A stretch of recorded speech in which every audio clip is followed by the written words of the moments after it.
Em nome do Pai, e do Filho, e do Espírito Santo. Amém. Naquele tempo, Jesus começou a falar aos sumos sacerdotes, mestres da lei e anciãos, usando parábolas. Um homem plantou uma vinha, cercou-a, fez um lagar e construiu uma torre de guarda. Depois, arrendou a vinha a alguns agricultores e viajou para longe. Na época da colheita, ele mandou um empregado aos agricultores para receber a sua parte dos frutos da vinha. Mas os agricultores pegaram no empregado, bateram nele e o mandaram de volta sem nada. Então o dono da vinha mandou de novo mais um empregado.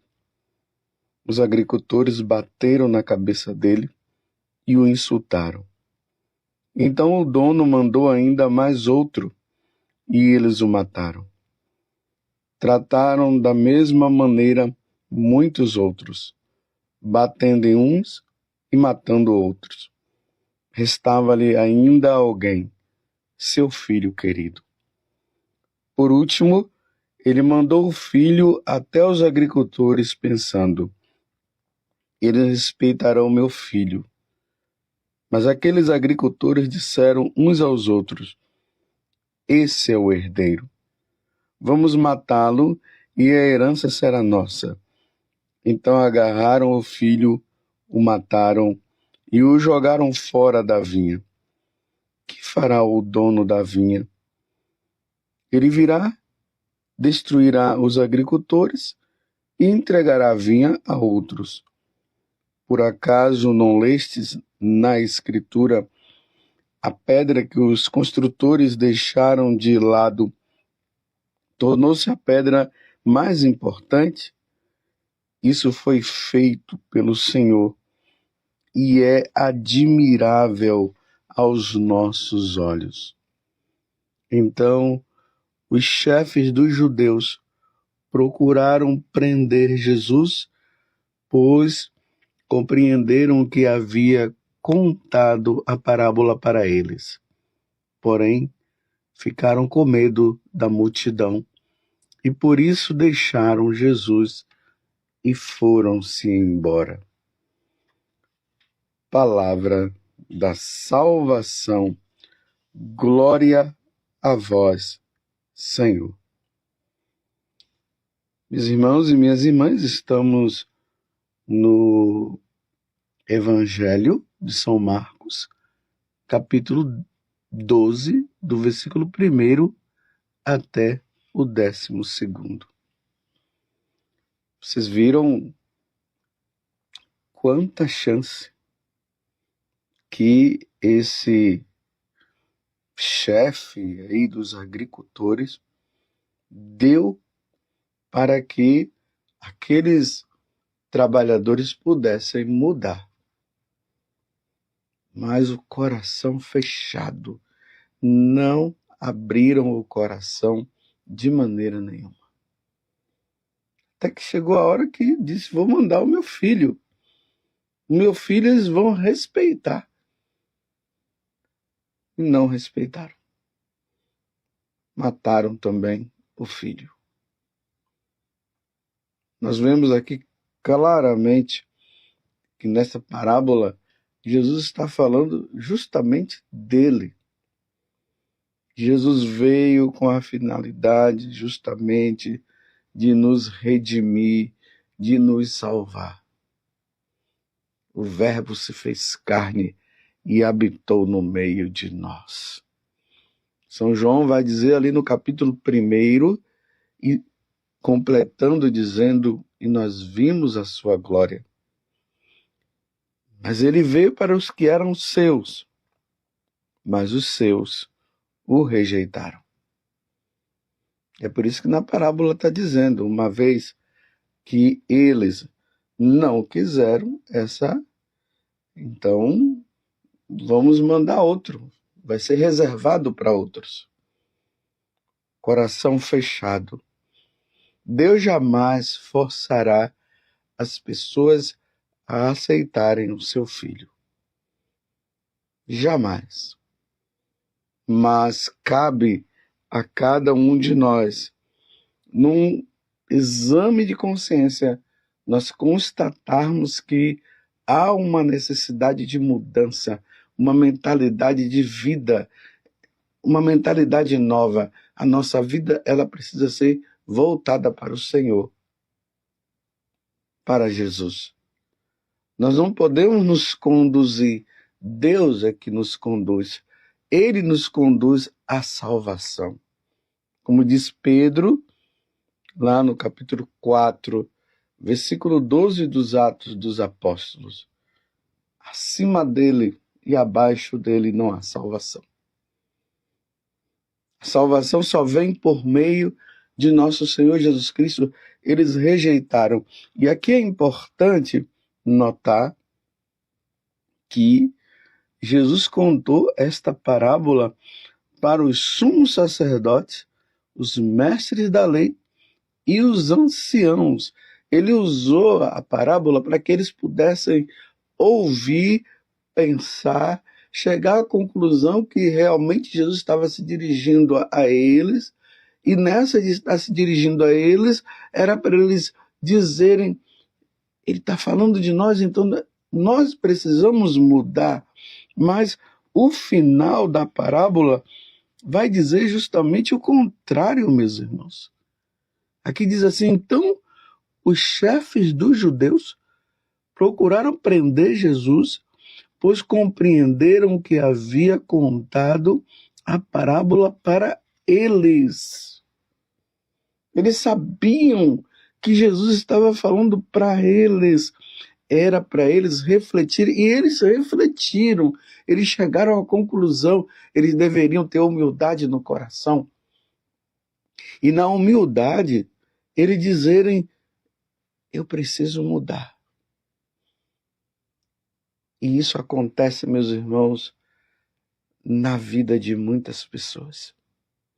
Deus dá chance para que a pessoa possa mudar e ela não quer mudar. Não quer mudar.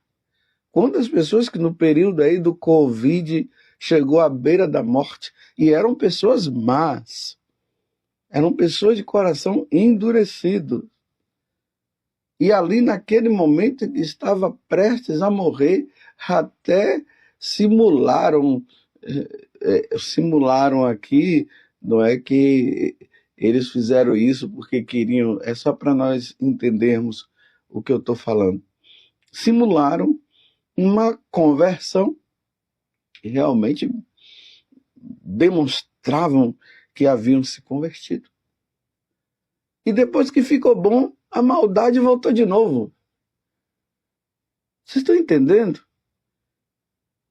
E Deus, na sua infinita bondade, continua dando chance para as pessoas mudarem e não querem mudar. Com isso eu não estou dizendo, meus irmãos, que eu sou o santo, não. O quanto também que eu preciso mudar. Tem muitas coisas na minha vida que eu preciso melhorar. Mas é uma luta diariamente. Mas eu sei também que você está na mesma condição. Mas a diferença é que você está lutando, você está pedindo, você está ali se humilhando diante da presença de Deus e está pedindo e está se esforçando. Há um esforço. Eu também estou me esforçando, mas tem aqueles que não estão nem aí. Parece que esqueceram que um dia terão que prestar contas a Deus dos seus atos.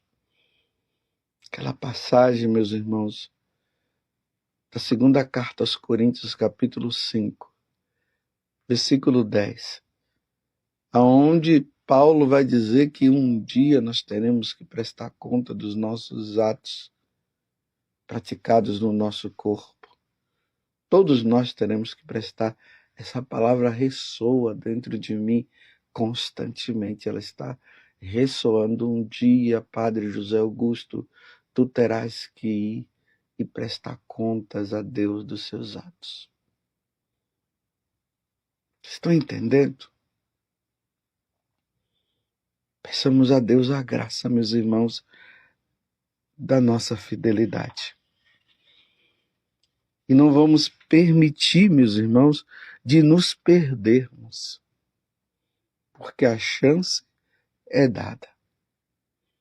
É interessante que hoje a igreja comemora os mártires africanos, São Carlos Luanga e os companheiros. Hoje, nós padres, ao celebrarmos a missa, estaremos paramentados de vermelho, justamente para comemorarmos esses mártires. Mas como isso aconteceu? Precisamos sempre notar que as pessoas que são martirizadas, elas são martirizadas por aqueles que endureceram o coração e não querem se abrir à vontade de Deus, à mudança de vida. Então o que é que eles querem? Ou melhor, o que é que eles fazem? Eles matam aqueles que estão levando o nosso Senhor como Salvador para eles, para que eles parem de ficar falando no nome de Jesus, porque eles não querem mudar o coração. Lembremos de Pedro, quando estava ali diante do Sinédrio, ele dizendo para Pedro parar de falar no nome de Jesus, e Pedro disse: a quem eu devo obedecer, a Deus ou aos homens? Eu vou obedecer a Deus, ou seja, eu vou continuar pregando, vou continuar anunciando, independente do que possa acontecer comigo. E foi isso que aconteceu com São Carlos Luanga. Então, a pregação do Evangelho entrou na África pelos chamados padres brancos. É uma congregação que foi fundada pelo cardeal Lavigeri. Posteriormente também vieram os combonianos, isso aí por volta dos anos 1879. Prestem bastante atenção para vocês verem como a evangelização vai chegando e aqueles que evangelizam com sede de salvar almas, a sede de salvar almas é tão grande que eles acabam dando a vida diante da convicção, porque os mártires, eles têm convicção da verdade, e a verdade é uma só. Jesus é o caminho, a verdade e a vida, e ninguém vai ao Pai senão por mim. Então eles querem levar o evangelho e por isso acabam até sendo mortos. Então, a maior dificuldade que eles tinham na evangelização na África era mostrar a diferença entre os missionários e os colonizadores. Imagina, os colonizadores chegavam lá, prendiam as pessoas, escravizavam, e os missionários não, chegavam lá para anunciar a boa nova, para levarem eles à salvação por meio da pregação do Evangelho. E ali em Uganda, aos poucos, com paciência, muitos nativos africanos foram catequizados, até mesmo pajens da corte do rei. Isso lhes causou a morte quase 7 anos depois de iniciados os trabalhos missionários, quando um novo rei assumiu o trono em 1886. O rei Mwanga decidiu acabar com a presença cristã em Uganda. Aí tá vendo o coração fechado, igual como na parábola dos sumos sacerdotes, dos mestres da lei. E Jesus conta a parábola para ver se eles compreendem e mudam de vida, mas não querem mudar. A mesma coisa aconteceu com o rei Muanga. Ele decidiu acabar com a presença cristã em Uganda. Um pajem de 17 anos, chamado Dionísio, foi apanhado pelo rei ensinando a religião católica, porque a religião deles é a religião pagã. Imagina um jovem, um adolescente, 17 anos. Então, de próprio punho, o rei Muanga atravessou seu peito com uma lança, deixou agonizando por toda uma noite e só permitiu sua decapitação na manhã seguinte. Meu Deus, quanta maldade! Matar já foi uma grande maldade. Agora, a maldade maior foi fazer com que aquele jovem de 17 anos, porque era catequista, estava pregando o evangelho, catequizando o povo, enfia a lança e deixa o rapaz agonizando durante a noite toda. Meu Deus do céu! Mas vejam a coragem desse catequista. Ele poderia ter negado nosso Senhor. Dionísio foi firme. Enfim, foi decapitado. Então, o rei usou o exemplo para avisar que mandaria matar todos os que rezavam, isto é, os cristãos. Está vendo? Uma forma de fazer com que eles ficassem com medo. Mas a igreja perseguida, quanto mais é perseguida, mais pela força do Espírito, as pessoas, os cristãos, criam força. Eles não são inibidos, eles ficam com mais força. Aí é que eles dão o verdadeiro testemunho.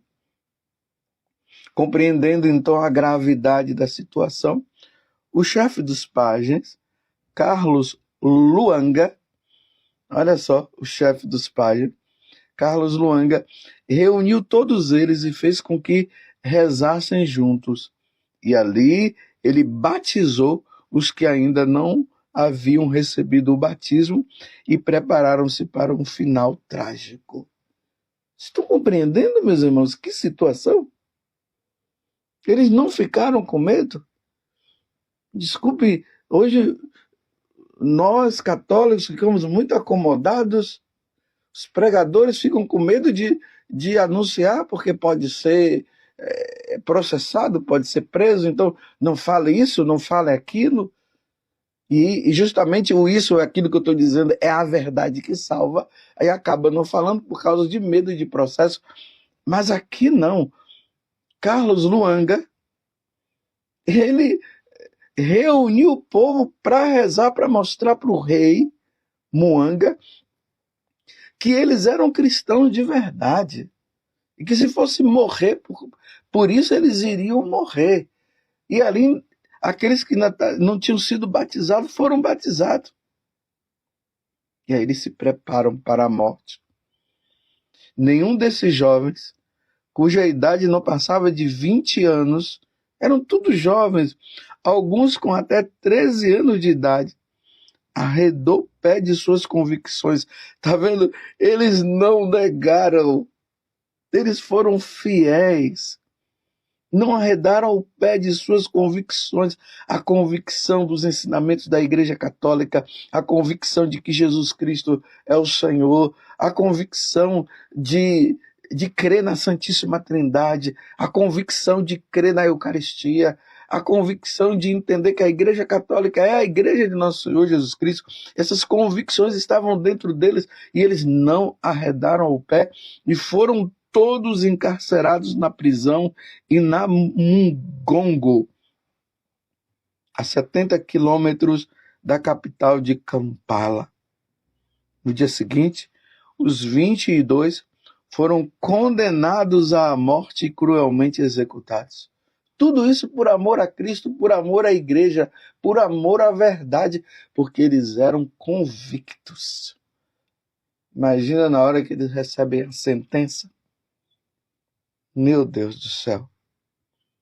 Era o dia 3 de junho de 1886.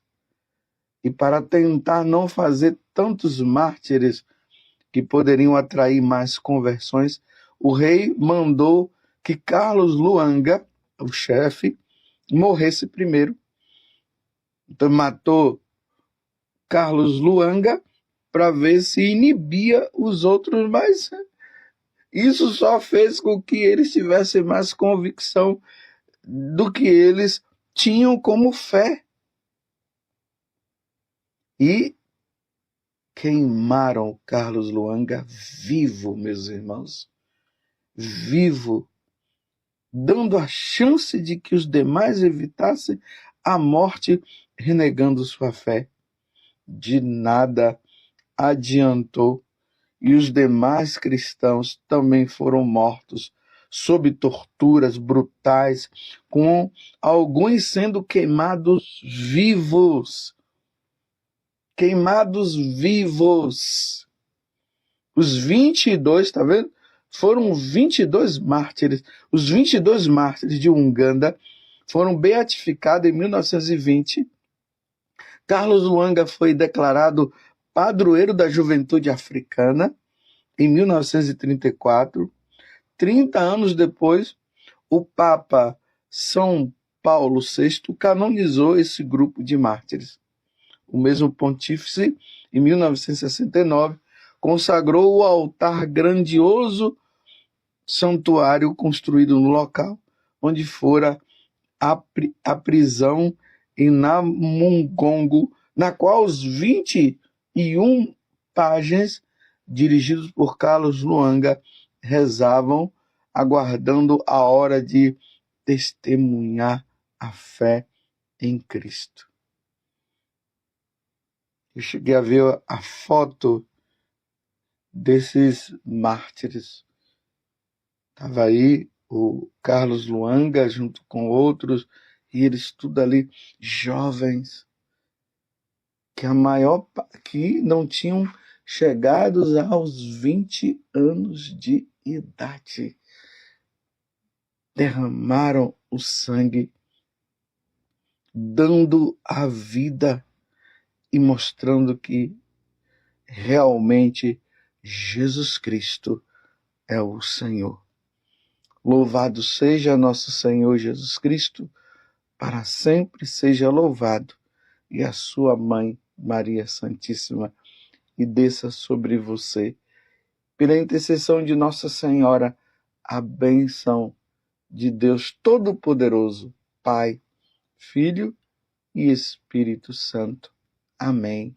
Senhor, dai-nos a perseverança dos mártires.